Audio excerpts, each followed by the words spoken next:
Milli Məclis Azərbaycanda kazino oyunlarının təşkili və keçirilməsinə icazə verməyə hazırlaşır. Bunu Teleqraf saytının açıqlamasında deputat Bəhruz Məhərrəmov deyib. Onun sözlərinə görə qanuna ediləcək dəyişikliklərdə yalnız süni torpaq sahələrində olmaqla kazino oyunlarının təşkili və keçirilməsi nəzərdə tutulur.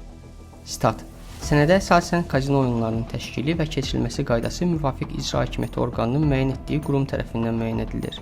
Oyunlar yalnız nəzarət orqanının rəyi nəzərə alınmaqla lisenziya əsasında hüquqi şəxs tərəfindən təşkil edilə bilər. Statın sonu. 2024-cü ilin oktyabrında Rusiya vətəndaşı olan əslən Azərbaycanlı biznesmen, müğənni və Prezident İlham Əliyevin keçmiş kürəkəni Emin Ağalarov Nardaran qəsbəsində tikdirdiyi Sibris Krot kompleksində kazino açmaq istədiyini səsləndirib.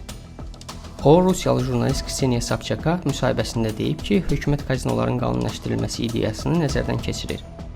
Bu çıxışdan sonra hökumət yönümlü media və deputatlar kazinoların qanuniləşdirilməsini əsaslandıran çıxışlar etməyə başlayıblar.